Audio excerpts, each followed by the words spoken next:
जब भी बात देश के आम आदमी की संपत्ति से किसी नेता राजनेता की संपत्ति की तुलना की होती है, तो ये साफ तौर पर समझा जा सकता है कि देश के नेताओं की इनकम आम आदमी की इनकम से 7 गुना ज्यादा हो।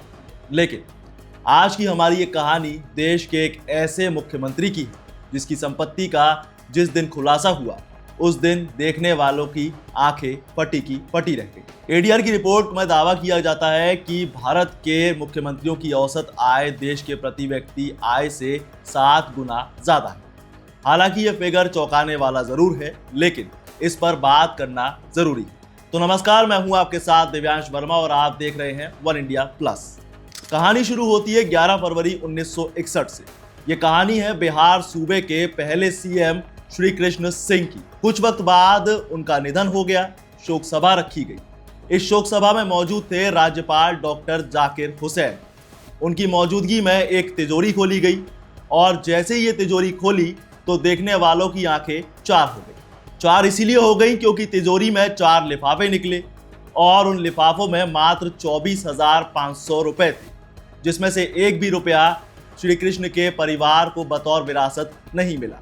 श्री कृष्ण वो मुख्यमंत्री रहे जो 1 दशक से ज्यादा गद्दी पर काबिज थे। पत्रकार संतोष सिंह की किताब द जननायक कपूरी ठाकुर के मुताबिक पहले लिफाफे में रखे 20,000 रुपए थे।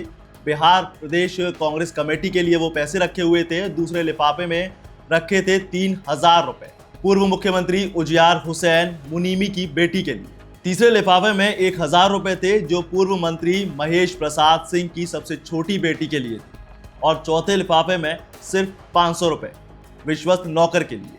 30 दिसंबर 2024 चुनावी प्रक्रियाओं का लेखा जोखा रखने वाली संस्था एसोसिएशन फॉर डेमोक्रेटिक रिफॉर्म यानी एडीआर ने इस दिन एक रिपोर्ट छापी जिसमें देश के मुख्यमंत्रियों की संपत्तियों का ब्यौरा छपा था। इसके मुताबिक भारत के मुख्यमंत्रियों की औसत आय देश के प्रति व्यक्ति आय से 7 गुना ज्यादा बताई गई। देश में चंद्रबाबू नायडू और पेमा खांडू 2 अरबपति मुख्यमंत्री भी हैं। मुख्यमंत्रियों की औसतन संपत्ति कुल 52.59 करोड़ रुपए है। एडीआर के मुताबिक आंध्र प्रदेश के मुख्यमंत्री चंद्रबाबू नायडू 931 करोड़ रुपए की संपत्ति के साथ टॉप पर है। उनके बाद 332 करोड़ रुपए की संपत्ति के साथ अरुणाचल प्रदेश के मुख्यमंत्री पेमा खांडू हैं। कर्नाटक के सिद्धारमैया की आय 51 करोड़ है और इसीलिए वो अमीर मुख्यमंत्रियों की लिस्ट में तीसरे पायदान पर आते हैं। लिस्ट में अगला नंबर है नागालैंड के सीएम नेफ्यू रियो का। उनकी संपत्ति 46 करोड़ रुपए है। इसके बाद दिसंबर 2023 से मध्य प्रदेश की सत्ता संभालने वाले मोहन यादव का नाम है, जिनकी कुल संपत्ति 42 करोड़ रुपए बताई गई है। वहीं ममता बनर्जी 15 लाख की संपत्ति की मालकिन है और सबसे आखिरी पायदान पर है उनसे भी ऊपर जम्मू कश्मीर के मुख्यमंत्री उमर अब्दुल्ला, जिनकी संपत्ति 55 करोड़ रुपए है। इसके बाद केरल के पिनरई विजयन, दिल्ली की अतिशी और राजस्थान के भजन शर्मा का नाम भी इस लिस्ट में है। तीनों की संपत्ति 1 करोड़ से ज्यादा बताई गई। और अब एक बात जो जग जाहिर है कि इतिहास सिर्फ तारीखों को याद करने पर ही नहीं ठहरता, क्योंकि जब इन आंकड़ों ने यह बता दिया कि देश के मुख्यमंत्रियों की औसतन आय देश के प्रति व्यक्ति आय से 7 गुना ज्यादा है, तो 6 दशक पहले कैसा रहा होगा। श्री कृष्ण के बारे में यह भी कहा जाता है कि श्री बाबू ने कोई निजी संपत्ति नहीं बनाई थी और उनके परिवार को भी जीते जी उन्होंने सियासत से दूर रखा। और दूसरे विधानसभा चुनाव में चंपारण के कांग्रेसी उनके बड़े बेटे शिवशंकर सिंह को चुनाव लड़वाने के लिए प्रस्ताव लेकर पहुंचे। वहीं श्री बाबू ने एक शर्त रख दी कि अगर बेटा चुनाव लड़ेगा तो पिता नहीं, और बात वहीं खत्म हो गई।